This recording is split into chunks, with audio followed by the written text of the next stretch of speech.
I came prepared with this video with notes. I'm not talking like notes as in like 1 or 2 pages. I'm talking 1, 2, 3 and a half. I came prepared.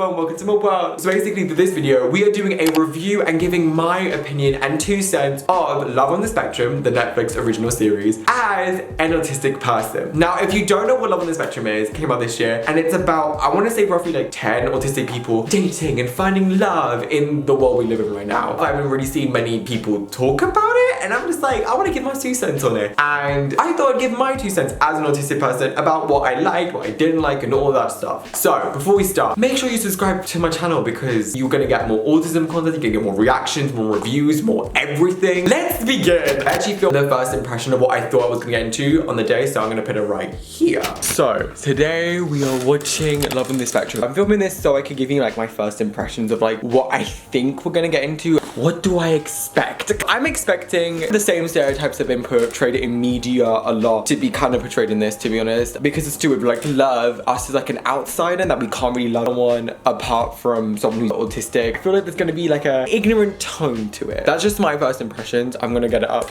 There it is. Ta-da! I think I'm gonna start with a good point. First point is there was women in it. Yes! Women don't really get represented in media. Or actually, there's even some statistics that said that about diagnosis, and they usually get diagnosed later and misdiagnosed. So it's good that we have autistic women represented in the show. There's a family pride, which is so nice. Again, like families being proud, that's so good. We have a bisexual queen. Yes. Autistic people being happy and couples thriving. There's 2 couples in the show and both of them thriving is actually really nice. They're allowed to be themselves. I think that's very important because it shows that they will feel comfortable to be themselves and the crew didn't pressure them to act differently. So for example, Calvin, love him. Basically, I think he was getting a bit like overwhelmed at times, like, hey, can we stop now? The crew was like, yeah. He was like, bye. And make sure that they were comfortable to be themselves and to be authentic to themselves, and that was really, really nice. Autistic people saying it's a gift and not a curse. Again, media representation, including this, usually represents it as being a struggle or hard or difficult. So it was nice for the autistic people themselves to be like, I think it's a gift. A lot of them did say that, and again, that's why I like it because they were in control of the narrative. So the relationship specialist, Jodie, because again, it's helping autistic people and giving them support. And it wasn't done with this like saviorism. It was done because she generally just wanted to help. People were emotionally vested. And there was an engagement. It was 2 actually. And it also showed autistic people wanting romance and wanting to be romantic. Now let's get on to the reasons why I'm still pissed at the show though. There are so many. So one thing, where is my diversity? Where is my inclusion? Like, I'm so pissed like how it was done in such a like white person perspective only, and it was so annoying because again, throughout the show we have only 2 people of color, with one only being a date and the other one being the main, and then we only have 2 bi-autistic people, and then we're done. We're like, bye, okay. It's almost as if they did like a checklist of like, we have 1 person of color, we have 1 LGBT plus member, we're done. I will say they do include people with mixed disabilities, like so for example, like someone who's deaf or was deaf and autistic. So I'm like, okay with that, but what I was just got annoyed about was like, where is your inclusion? Like, not all autistic people are straight, not all autistic people are white, not all autistic people are cisgendered, like, I got kind of pissed at that and it felt just ignorant again. Black autistic lives usually don't get diagnosed or represented because of how, not only because of media, because what I've noticed from the media, which is why I have such a problem, is that they usually represent having a minority and only running with one thing as like their character development almost. Basically forgetting that intersectionality exists and we can belong to more than one community, and also not giving our characters who do belong to different communities and different groups such as being autistic or being gay or being a person of color a character, and adding character development and making us a bit more 2-dimensional. That's the tea.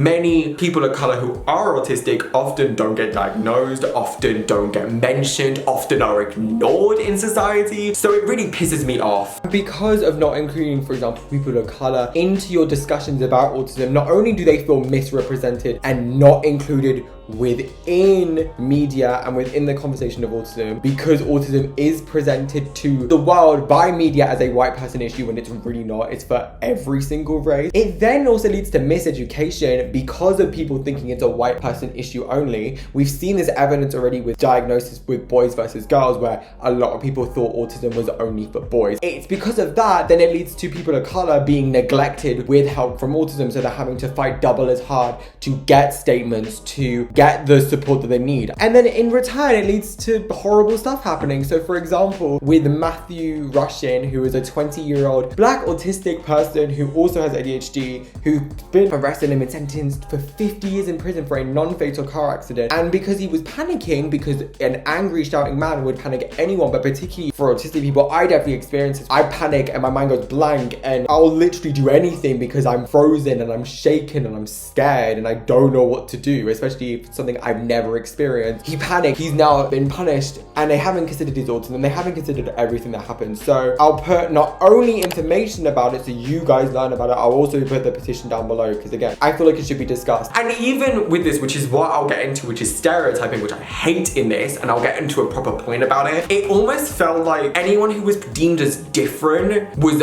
instantly out almost. Like for example, the one light-skinned black man was a date and it didn't get along well, and he was almost deemed as like an outsider because of what he liked, because he said he liked going to the gym instead of liking the stereotypical things, which again I will get into. Or when one of the girls went out with two guys who were way more social, there was one particular comment, and I get where she was coming from, but it just pissed me off, which is when she was talking about her going into an acting thing for disabilities, and he was like, hey, I wish I could take the details, but I live too far away. And then she goes, oh, I don't think they'd accept you because of the representation of media. He doesn't appear autistic enough. You don't have a wide representation of autism. You have a very, very, very narrow representation of autism. Another thing I really didn't like, why are they all blind dates? Majority of them were either blind dates or like at meetings where they were just with autistic people. I'll get into a reason why I don't like that, but the whole blind date thing, I would personally get freaked out. Again, being autistic is like you're going to meet someone you don't know. Doesn't that freak you out? Like, it freaks me out, and it's like, it's not trusted from like a friend, or not really trusted from, I don't know, a colleague or someone you know. It's trusted from someone you don't know. So how the fuck do you know if you're gonna get along with them or not? I mean, I can't really comment on friends because one friend tried to set me up, and he only set up two up because we were both gay, so. Now, I kind of get it because like the whole like first dates is pretty much the same, but like it just annoys me because I feel like to a degree they were only put together because they were autistic, because the majority, if not all the dates, so the people who went on dates, their dates didn't even last. Like it was like one date, done, we're out. First date, there was a little more effort put in. You could tell they tried to match on personality because they actually still get along. Even if they don't continue the dates, like they get along. And what pisses me off is they only done it because they were autistic, and that kind of annoys me. It's almost as if they just assumed they would get along is because they were both autistic, and that was it, which again really annoys me. And I'm not saying that two autistic people can't get along and you can't put like an autistic person with not an autistic person. I'm not saying that. What I'm saying is please get to know them, don't just get to know their autism. Another thing that kind of annoyed me, where are my independent autistic? Where are my non-verbal autistic? Again, you only show one group of autistics who are very similar thinking, which kind of annoyed me. When they mentioned like the likes and dislikes, it was only based on senses. I was like, again, back to my complexity. We are human. Represent us as being complex. Ooh. Oh, another thing I kind of didn't like. I was hoping there would be someone who would go out with a neurotypical person, but where the fuck were they? It made me feel weird because again, it comes off in society as autistic people only with autistic people. Every other person they spoke to who wasn't their family or the dating specialist was autistic. 100% autistic people can get along with neurotypical people. It kind of like segregated. No, I understand. I completely do it with the thing of like, it's like clubs and events and whatever where autistic people get together. That's fine. And little events to help autistic people, that's all good. I'm not saying that like they're wrong and I'm not saying they're bad, but it almost was like in return,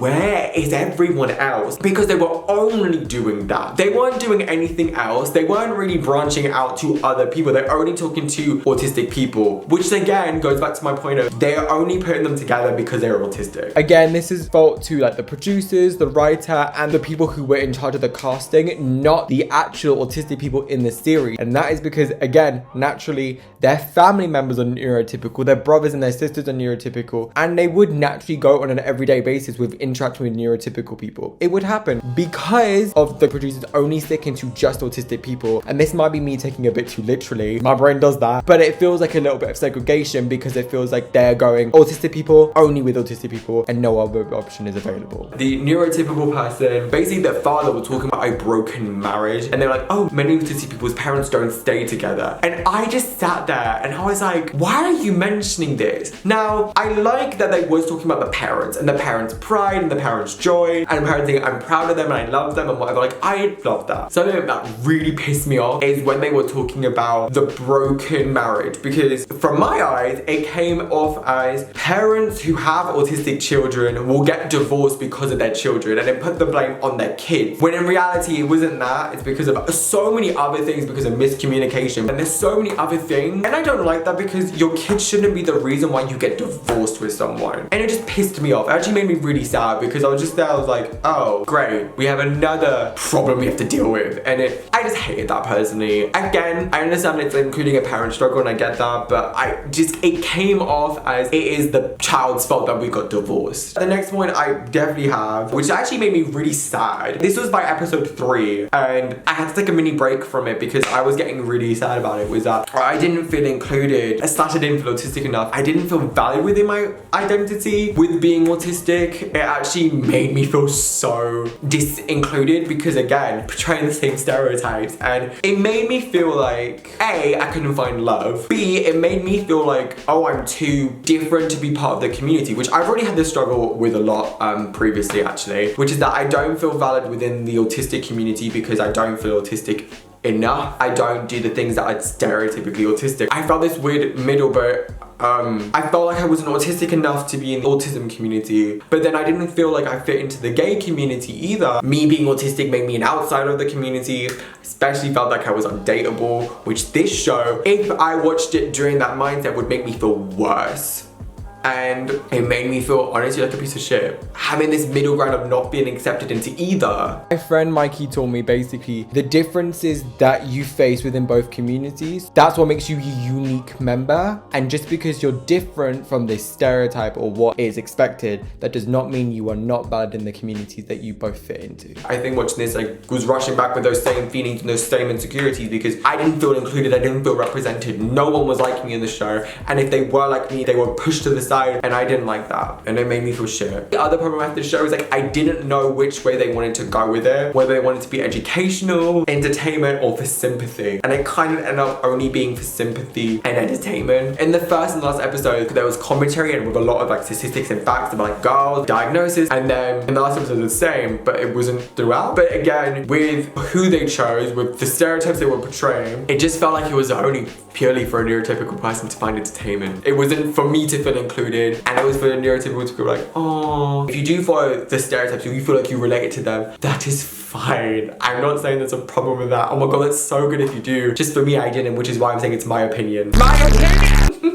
What they represented is it felt very distant. It felt like their autism was the pinnacle of their personality, and that was it. But it's like, hey, there's a depth character, let me get to know them. Also, I wrote things that like I wish were discussed more. So I think one thing which I really do not get why they didn't discuss it. Again, you're an autistic show. Why didn't you develop on these?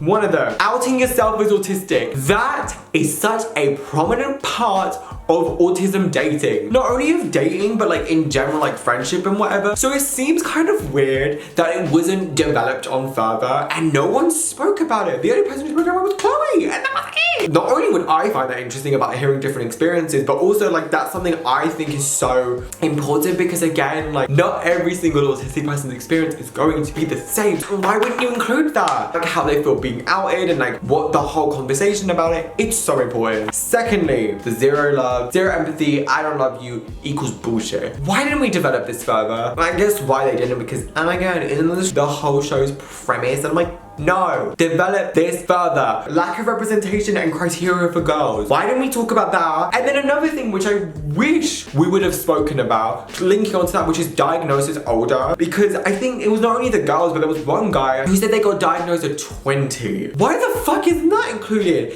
If you want to be educational, which you try to be, where the fuck then are you going to be talking about this? Where the fuck are you going to be talking about you feel like you're not diagnosed, and the education system about diagnosis, and about the mental and medical health system about diagnosis, and about not only, I guess if we're going political, the strain from the medical services and the government then cut money from it, but also like the general process of it and having to fight. Like, I'm not kidding. If you're going through a diagnosis, you have to fight your way through it. So why isn't that included? And also the comment of, I wish I was normal. When that was said, I was like, Netflix, what the fuck? Include this, develop this. Like, you could build so much off that, because these are so valid points. Instead of going with the same old bloody structure, we meet an autistic person, we get to know their autism and somewhat of them. Now we're on the date. Usually like 2 dates, maybe 3, but usually it's 2, and then we're done. Why are you following the same structure? Get to know the person. Do not get to just know the autism. At the end of the day, regardless of whether they are neurotypical, neurodivergent, whatever, you are still a human being. So why does the show treat them as if they're different and to the side? And again, it links back to stereotypes that were portrayed in so many other films. My overall opinions on the show. They tried, but they really didn't do well. And that's because I honestly feel like they didn't do enough research, and they really didn't invest their time into investigating and showing a wide spectrum of the autism spectrum. It's almost like, to me, again, not feeling included, it made me feel a bit sad. But again, did I enjoy it? Yeah, because again, I was emotionally invested into the people who were on it. It's definitely not my favorite show, nor my favorite reality show, nor my favorite dating show. First Dates is still superior. So overall, I would probably rate it, like I said, a 5 out of 10, because I did enjoy it. I enjoyed the dates and whatever, but I think with all the criticism, all the things that I've said, I think it needs to be improved. But if you did enjoy this, give it a thumbs up and comment down your opinions down below if you have seen it, or comment down your opinions about what I said. Have a discussion. Please like, subscribe, share. You know what to do. I'll see you guys very, very soon. Cheers, adios, goodbye people, goodbye.